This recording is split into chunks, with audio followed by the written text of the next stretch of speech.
할렐루야. 하나님께서 오늘도 우리에게 말씀의 큰 은혜로 채워주시리라 믿습니다. 본문 사도행전 2장 1절로 13절 말씀 중심으로 성령의 새 역사, 이 같은 제목으로 은혜 나눕니다. 여러분, 오늘 우리는 사도행전을 보고 있습니다. 여러분은 새로운 시작을 경험한 적이 있으신가요?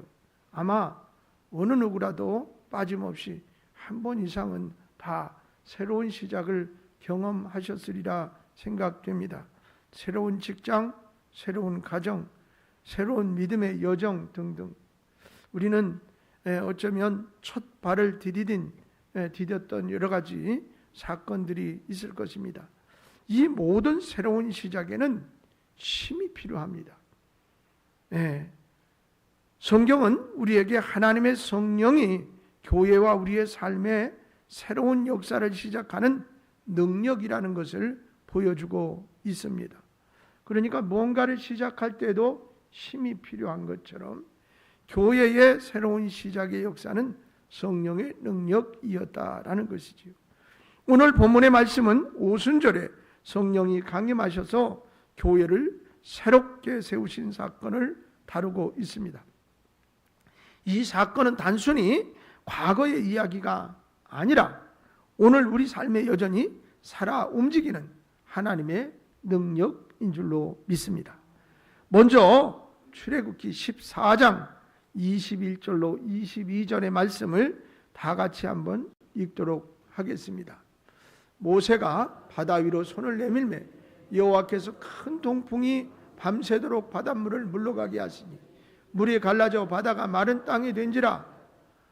이스라엘 자손이 바다 가운데를 육지로 걸어가고 물은 그들의 좌우에 벽이 되니. 자, 모세가 이스라엘 백성들을 이끌고 홍해 바다 앞에 섰을 때 그들은 앞에는 바다고 뒤에는 바로의 군대라는 절망적인 상황에 처하게 되었습니다. 그러나 하나님의 영이 바람을 일으켜 홍해를 갈랐고 이스라엘은 새로운 자유의 여정을 시작하게 된 것을 볼 수가 있어요. 이처럼 오순절에 성령의 강림은 제자들에게 불가능해 보였던 복음의 여정을 시작하게 하는 힘이고 능력이었던 것입니다. 오늘 우리도 성령의 능력으로 새로운 역사를 시작할 수 있다는 사실을 기억하시기 바랍니다. 먼저 본문의 의미와 뜻을 좀 더 생각해보고 말씀의 은혜를 나누겠습니다. 오순절의 배경과 성령 강림에 관한 이야기입니다. 먼저 본문 1절로 4절까지 말씀을 같이 한번 의미를 생각하면서 천천히 읽도록 하겠습니다. 오순절 날이 이미 이름에 그들이 다 같이 한 곳에 모였더니 호련히 하늘로부터 급하고 강한 바람 같은 소리가 있어 그들이 앉은 온 집에 가득하며 밭이 불의 엿처럼 갈라지는 것들이 그들에게 보여 각 사람 위에 하나씩 임하여 있더니 그들이 다 성령의 충만함을 받고 성령이 말하게 하심을 따라 다른 언어들로 말하기를 시작하니. 자, 여기 보면 오순절이 등장하는데 오순절의 의미가 무엇인가 하면 오순절은 유대인들의 절기 중 하나로 이스라엘 백성들이 하나님께 첫 열매를 드리는 날이었습니다. 이날 하나님은 성령을 통해서 새로운 열매, 오늘 보면 즉 교회를 세웠었음을 볼 수가 있습니다. 또한 성령 강림은 단순한 현상이 아니라 하나님이 이미 약속하셨던 것이 이루어진 하나의 사건입니다. 여러분 한번 성경을 보실까요? 요한복음 14장 16절로 17절 말씀이에요. 같이 한번 읽어보겠습니다. 내가 아버지께 구하겠으니 그가 또 다른 보혜사를 너희에게 주사 영원토록 너희와 함께 있게 하리니 그는 진리의 영이라 세상은 능히 그를 받지 못하나니 이는 그를 보지도 못하고 알지도 못함이라. 그러나 너희는 그를 아나니 그는 너희와 함께 거하시며 또 너희 속에 계시겠습니다. 할렐루야. 그렇습니다. 이 요한복음에 보니까 요한복음에서 보혜사 성령을 보내시겠다고 예수님께서 이미 약속하셨던 것을 볼 수가 있습니다. 그렇습니다. 이 성령은 바람처럼 강력하고 또 불처럼 활활 타오르고 정화하며 하나님의 임재를 상징하는 것입니다. 여기 보면 다른 언어로 말했다라고 했는데 제자들이 다른 언어로 말한 것은 단순히 언어의 기적만이 아닙니다. 여러분 그것조차도 기적이지요. 왜 그러냐면 각지에서 몰려든 사람이 언어가 소통이 안 되는 게 얼마나 어렵습니까? 예. 어떤 때는 이제 그 외국에 나가서 뭐 누군가의 대화를 해야 될 때 영어가 다 통하는 나라도 있지만 그렇지 못한 나라들도 많이 있고요. 또 영어도 우리가 자유스럽지가 못하잖아요. 그러니까 그냥 문장을 매끄럽게 얘기하지 못하고 단어를 막 나열하는 정도의 수준이 될 때 서로 소통이 안 되면 얼마나 답답해요. 그런데 통역 없이 동시통역이 되는 그런 상황이 일어났으니 얼마나 큰 기적입니까? 그것 또한 그런 기적이긴 하지만 거기에 머무르는 것이 아니라 더 중요한 것은 복음이 모든 민족에게 전파될 것을 예표하는 하나의 상징적인 사건이라는 것입니다. 네, 이것은 하나님의 구원 계획이 유대인에게만 머무는 것이 아니라 유대인을 넘어 온 세상으로 확장될 것을 보여주는 예표인 것이기 때문에 그 의미가 더 중요한 것입니다. 그래서 성령의 강림은 교회의 탄생을 알리는 또 다른 중요한 사건입니다. 이는 하나님의 새 역사가 시작되었다는 것을 보여주고 그 역사 속에서 우리도 동참하도록 초대받았다는 사실을 우리 또한 기억해야 할 줄로 믿습니다. 두 번째로는 성령의 역사를 목격한 사람들의 특징입니다. 여러분 같이 본문 말씀 5절 6절 말씀을 같이 한번 읽어보도록 하겠습니다. 그때에 경건한 유대인들이 천하 각국으로부터 와서 예루살렘에 머물러 있더니 이 소리가 나매 큰 무리가 모여 각각 자기의 방언으로 제자들이 말하는 것을 듣고 소동하여 그랬어요. 여러분 다양한 민족들이 모였다라고 말하는데 예루살렘에 온 각국에서 온 유대인들이 모여 있었습니다. 오늘 본문을 보면 많은 나라들이 언급되어져요. 바데, 메데, 엘람, 메소포타미아, 유대, 갑바도기와 본도, 아시아, 부르기아, 밤빌리아, 애굽, 구레네, 리비아 이런 여러 나라들이 지금 이제 거론되고 있는 것을 볼 수가 있습니다. 중근동 지역에 모든 나라들이 포함되어지고 있음을 볼 수가 있어요. 그래서 예루살렘에는 각국에서 온 유대인들이 모여 있었는데 그들은 각기 다른 언어와 문화를 가지고 있었어요. 그렇지만 성령의 역사 앞에서 하나가 되었다라는 것을 보여주고 있는 것입니다. 여러분, 그래서 성령이 함께 하시면 흩어졌던 것이 하나 되어지는 역사가 임하게 되는 것임을 믿습니다. 그리고 복음의 보편성을 상징적으로 보여주는 사건입니다. 제자들이 각 민족의 언어로 하나님의 큰 일을 말한 것은 복음이 모든 민족과 언어를 초월한다는 것을 보여주는 거예요. 실질적으로 지금 그런 일들이 일어나고 있음을 우리는 주목하여 볼 수 있습니다. 이는 오늘날 교회가 다양한 문화와 배경을 가진 사람들을 품어야 함을 또한 가르치는 하나의 예표이기도 하고요. 여러분, 여기 소동이 일어났는데 이 소동의 의미는 군중의 소동은 단순한 혼란 행위가 아닙니다. 하나님의 역사가 사람들의 마음을 뒤흔든 결과예요. 그러니까 자기가 지금까지 경험하고 알고 있던 지식의 한계를 훨씬 뛰어넘으니까 그 충격이 상당히 컸던 것입니다. 여러분, 성령은 우리의 편안함을 깨우고 하나님의 뜻을 향해 우리를 움직이게 하시는 영인 줄로 믿습니다. 성령은 모든 민족을 하나로 묶는 하나님의 능력입니다. 교회는 이 다양성 속에서 하나님의 큰 일을 선포하는 사명을 맡았다라는 사실을 여러분도 아셔야 하겠습니다. 또한 반응의 갈림길입니다.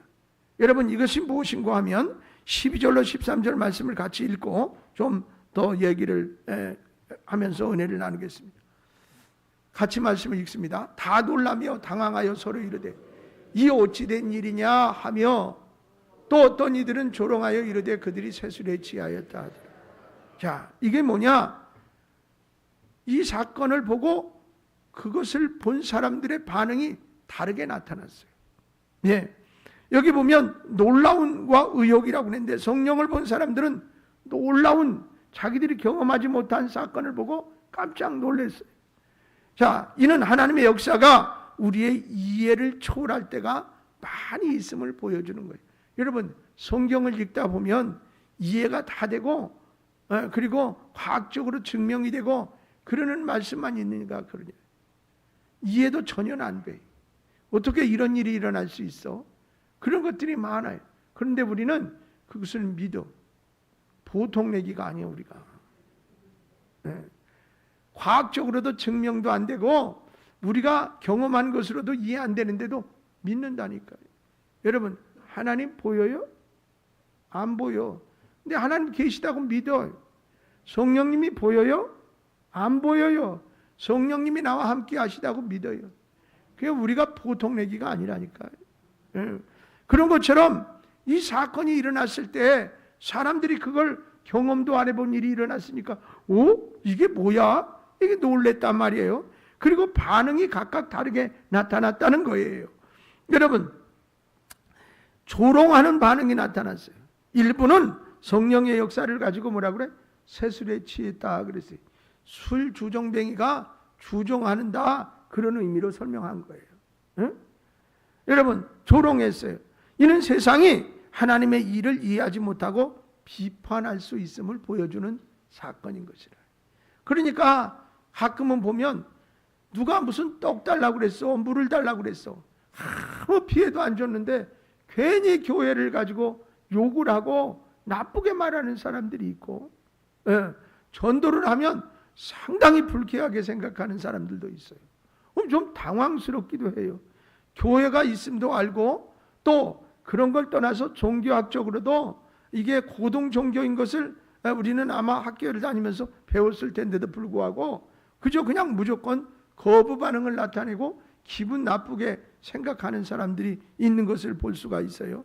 그러니까 이렇게 다른 반응을 나타낼 수 있고, 교회가 세상과 부딪힐 때 세상이 교회를 상당히 안 좋게 얘기하고 또 손해보도록 이야기하는 그런 일들이 일어날 것을 그때 이미 벌써 얘기해 주신 거라. 그러니 그런 일이 일어난다고 해서 우리가 당황할 일이 아니에요. 여러분, 하지만 이는 제자들의 사명을 멈추지 않았던 것을 우리는 기억하면서 우리 또한 우리의 사명을 멈춰서는 안 된다라는 사실을 기억해야겠어요. 오늘도 성령의 역사를 마주할 때 우리는 놀라움과 또 순종으로 반응할지 아니면 조롱과 무관심으로 반응할지 선택해야 하는 그런 상황을 만나게 되어지는데, 우리 또한 하나님의 말씀을 들을 때 이것을 나를 향한 하나님의 말씀으로 내 양식으로 받을지 아니면 그렇지 않을지 날마다 순간마다 우리는 선택해야 하는 것입니다. 그래서 성령의 역사는 우리의 반응을 요구하는 거예요. 수용할 것이냐 말 것이냐, 선택할 것이냐 거부할 것이냐. 여러분, 우리는 하나님의 일을 받아들이고 동참할 준비가 되어 있어야 하는 줄로 믿습니다. 그렇다면 과연 어떻게 준비되어 있으신지 여러분 스스로를 점검하시고 오늘 이렇게 준비하는 것이 기본 세팅이 됩니다 라고 말씀드리고 싶어요. 첫째, 성령의 능력을 경험해야 합니다. 성령의 능력을 경험하라는 거예요. 여러분, 성령은 과거에만 일하시는 분이 아니십니다. 오늘날도 성령님께서는 우리 안에 거하시고 우리의 삶을 새롭게 하시는 줄로 믿습니다. 여러분의 삶에서 성령의 능력이 필요한 곳은 어디이십니까? 두려움, 좌절, 갈등이 있는 곳에 성령께서 새로운 용기와 평화를 주실 수 있음을 분명히 믿으시기를 바랍니다. 성령이 임하면 두려움도 사라지고 좌절도 사라지고 갈등도 해결되고, 할렐루야, 믿으시기 바라요. 그러기 위해 매일 아침 성령의 충만함을 구하는 기도를 드리시기를 부탁드립니다. 하나님, 오늘 제 안에 성령으로 역사하여 주시옵소서 라는 간단한 기도가 삶을 변화시킬 수 있음을 믿으시기 바랍니다. 별것 아닌 것 같은 짧은 기도이지만 이 기도가 여러분의 삶을 변화시키고도 남음이 있습니다. 두 번째로 교회 공동체의 새 역사를 꿈꾸라는 겁니다. 오순절은 교회의 시작이었습니다. 오늘날 교회는 성령의 능력으로 새롭게 출발해야 하고 부흥할 수 있습니다. 우리 교회가 지역사회를 섬기고 복음을 전하고 다양한 사람들을 품는 일에 성령의 능력이 필요합니다. 여러분, 세상에 돌아가는 이치와 상황을 보면 이제 모든 그런 나라들이 이미 경험한 것, 유럽 선진국이 경험한 것을 우리가 지금 뒤이어가면서 경험하고 있습니다. 어쩌면 우리는 초고령 사회를 향해 질주하고 있습니다. 일본이 우리의 선진 모델입니다. 이미 일본은 초초고령 사회가 되었기 때문에, 그래서 그 사회를 바라보면서 우리가 거기서 얻어야 할 교훈이 분명히 있습니다. 유럽 사회를 바라보면서 기독교가 무너져가는 현상을 바라보고 그들의 흔들림을 보면서 우리가 얻어야 할 교훈이 있습니다. 중요한 것은 여러분, 기독교가 가장 강성하고 기독교가 가장 힘이 있게 이제 역사를 나타냈던 때는 교회가 핍박을 엄청나게 받을 때였다는 사실입니다. 그때 수많은 성도들은 목숨이 아깝지 않았어요. 그리고 심지어는 어떻게 세상에서의 삶을 포기하고 저 지하 무덤 속으로 들어가서 그곳에서 아이를 낳고 그곳에서 생애를 마치면서도 신앙을 붙들고 살았어요. 지금 많은 사람들에게 그렇게 하라 그러면 그것을 선택하여 스스로 그렇게 할 사람이 몇이나 있을까? 여러분, 우리 대한민국도 수많은 위기를 겪었어요.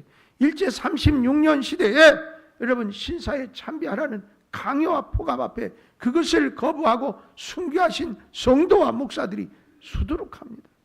그러나 반대로 그것에 숭배하고 기도와 절했던 사람들도 있어요. 여러분, 그런데 그 핍박을 받을 때 기독교가 더 수그러들었느냐? 아니에요. 그저 살라고 발버둥 치는 것처럼 더 열심을 내는 영성의 충만함이 있었다는 사실이라. 여러분, 해방되어지고 그 이후에 6.25 전쟁이 일어나서 초토화된 대한민국은 감히 선진국이 바라볼 때 저 나라는 이제 끝났어 라고 말할 그 순간에도 성도들은 어떻게 추위를 겁내하지 아니하고 천막치고 그 속에서 새벽을 깨우며 무릎이 낙타 무릎이 되도록 나라와 민족을 위해서 하나님 이 나라를 살려주세요, 그렇게 기도했습니다. 그러니 핍박과 어려움이 있을 때 기독교가 말살당하느냐? 오히려 더 강성해졌던 것을 볼 수가 있어요. 마귀가 말이에요, 자꾸 그렇게 비판을 하고 이 피폐한 환경을 주니까 더 열심히 하거든. 그래서 편안함을 줬더니 스스로 무너지는 거예요. 스스로. 여러분, 대한민국이 과거 같은 신앙의 형태를 지금 잃어버린 지가 꽤 오래됐다고 생각됩니다. 여러분, 과거에는 어떻습니까? 기도원마다 여름에 휴가를 다 그곳으로 보따리 싸들고 들어가고 그리고 밤을 새가면서 기도했어요. 지금 기도원이 활성화돼서 제대로 움직이는 기도원이 대한민국에 몇이나 있습니까? 여러분, 그리고 과거처럼 신앙생활을 뜨겁게 하는 성도들이 얼마나 많이 있습니까? 죄송합니다만 우리의 신앙의 수준이 과거의 우리 선배님들보다 훨씬 부족하다. 여러분, 대한민국의 위기는 다른 것의 위기가 아닙니다. 이스라엘 백성들이 하나님을 진심으로 섬기고 바르게 신앙생활을 하면 하나님께서 그 나라를 풍성케 하셔서 평안이 넘쳐나는 나라를 만들어 주셨어요. 다시 말하면 이웃 나라들이 완전히 찌그러져서 이스라엘을 위대한 나라를 보고 감히 시비를 걸지 못했어요. 그런데 이스라엘이 하나님을 등한시하고 우상을 숭배하고 타락한 사회가 되면 주변에 강대국이 일어나 이스라엘을 계속 괴롭혀요. 심지어는 포로로 다 끌려가기도 하고, 그러다가 다시 아이고 하나님 생각나서 죄송해요, 잘못했어요, 그리고 기도하면 하나님이 다시 그들을 세워주시고, 그것의 연속이요. 지금 대한민국의 위기는 경제, 사회 이런 것만을 핑계댈 이유가 아닙니다. 믿음의 성도인 기독교인들, 우리가 온전한 신앙을 유지 못한 가운데 일어나는 하나의 현상이기도 하다는 사실을 아셔야 합니다. 여러분, 어쩌면 우리가 성경 찬송을 들고 자유롭게 예배하는 이 환경이 핍박을 받을 날도 있을지 모르겠습니다. 여러분, 그렇기 때문에 이 나라의 위기에 이것을 탈출할 수 있는 방법은 우리의 신앙과 우리의 영성이 회복되어져야 하는 것입니다. 저는 감히 말씀드립니다. 그래서 우리가 주인공이다. 내가 어떻게 기도하고 신앙생활을 바르게 해서 이 세상의 빛이요 소금이 되느냐에 따라 이 나라의 운명도 달려있음을 우리는 기억해야 하는 것입니다. 그리고 더 중요한 것은 어떤 지도자도 하나님이 세우셨습니다. 그렇기 때문에 그가 바르게 통치해야 하는 것을 위해서 기도해야 합니다. 여러분, 대통령 리더자가 잘못 생각하면 나라가 망하는 것은 별것 아니에요. 모든 나라가 그 나라를 세워주고 도와주기를 원하는 것 같지만 그렇지 않았습니다. 지금은 무한 경쟁이요, 자국의 이익을 위해서 어떤 것도 적이 될 수 있고 우방이 될 수 있는 시대에 살아가고 있기 때문입니다. 그래서 대한민국이 스스로 강해져야 하고 바로 세워져야 하고, 더 중요한 것은 하나님이 지켜주셔야 합니다. 여러분, 그렇기 때문에 우리는 어떻게, 우리 교회가 지역사회를 섬기고 복음을 전하고 다양한 사람들을 돕는 일에 성령의 능력이 필요하다. 그래서 우리 스스로도 성령의 능력을 강구할 수 있도록 힘써 기도해야 합니다. 여러분, 교회에서 진행되는 전도나 봉사 프로그램에도 적극 참여하실 수 있기를 바랍니다. 성령께서 여러분들을 통해서 새 역사를 일으켜 주시리라 믿습니다.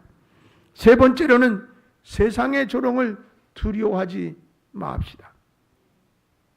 성령의 역사를 조롱했던 사람들처럼 오늘날도 세상은 우리의 믿음을 비웃을 수 있어요. 하지만 성령께서 주시는 담대함으로 우리는 복음을 전하는 일을 멈춰서는 안 됩니다. 열왕기상 18장 38절로 39절의 말씀을 같이 한번 읽도록 하겠습니다. 이에 여호와의 불이 내려서 번제물과 나무와 돌과 흙을 태우고 또 도랑의 물을 핥은지라. 모든 백성이 보고 엎드려 말하되 여호와 그는 하나님이시로다, 여호와 그는 하나님이시로다 하니.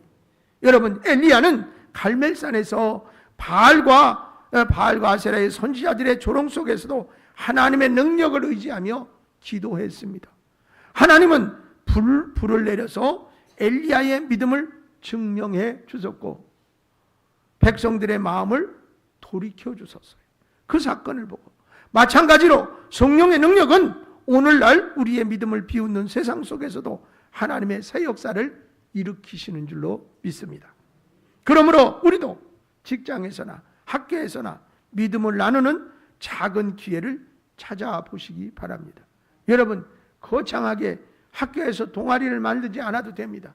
직장에서 무슨 신회를 조직하지 않아도 됩니다. 나와 가장 가까운 친구, 제일 만만한 친구에게 복음을 전하는 것이 바로 지금 이야기하고 있는 이 의미가 되겠습니다. 여러분, 예수님의 사랑을 전하면 그 누군가의 삶이 변화될 수 있습니다. 여러분, 6.25 전쟁 말미에 어떤 여자분이 남편이 포탄에, 자녀가 포탄에 총격에 죽었어요. 자기 혼자 살았는데 그 패폐한 환경 속에서 먹고 살기도 만만하죠. 가슴이 무너지는 것 같아. 그래서 어느 날 생각했어. 이렇게 사느니 남편 곁으로, 자식 곁으로 가는 것이 좋겠다. 그래서 자기 스스로 자기 목숨을 헤아려고 생각을 하고 이제 터덜터덜 걸어가다가 어느 선교사님을 만났어요. 눈이 파란 키가 큰 분이 떠듬거리는 목소리로 자매님 그래 불러. 여러분, 그런 얘기를 잘 못 들어보잖아요. 자매님 이런 얘기. 뭐 아무개 엄마 누구 댁 뭐 이런 얘기만 들었는데 자매님 그러고 부르니까 쳐다봤어. 근데 그 푸른 눈이 그렇게 영롱하고 맑게 보이더라는 거예요. 그러면서 뭐라 그러냐면 우리 같이 교회에 갑시다. 예수 믿고 천국 가자는 말이 아니고 교회에 갑시다. 그래서 자기도 모르는 사이에 그 선교사를 따라 교회에 들어갔는데 그날 목사님이 설교하시는데 꼭 자기에게 하는 얘기, 다 자기한테만 하는 얘기로 들리더라는 거예요. 그리고 그 얘기를 듣고 있는데 자기도 모르는 사이에 그냥 눈물이 저절로 막 흘러요. 예. 여러분 그분이 그곳에서 은혜 받고 나중에 간증한 거예요. 그 선교사를 못 만났더라면 나는 이 세상에 있지 않았을 것이다. 여러분 한 사람의 전하는 생명의 복음이 그를 살리고 그를 통해서 수많은 사람들이 살아나는 역사가 나타나요. 여러분 복음은 성령은 능력이 있습니다. 삶을 변화시키는 능력이 있는 줄로 믿습니다. 사랑하는 여러분, 사도행전 2장은 성령의 강림을 통해 하나님께서 새 역사를 시작하셨음을 보여주는 사건입니다. 모세가 홍해를 가르고 엘리야가 갈멜산에서 하나님의 능력을 드러낸 것처럼 성령님은 우리에게도 새로운 용기와 능력을 주십니다. 할렐루야! 이 역사는 교회의 탄생으로 이어졌고 오늘날 우리에게도 계속 되어지는 줄로 믿습니다. 성령님께서는 우리의 두려움을 용기로, 분열을 연합으로, 절망을 소망으로 바꾸시는 분이신 줄로 믿습니다. 오늘 이 말씀을 통해 성령의 새 역사를 여러분의 삶과 우리 교회에서 경험하시기를 주님의 이름으로 축원합니다. 할렐루야! 찬송하겠습니다.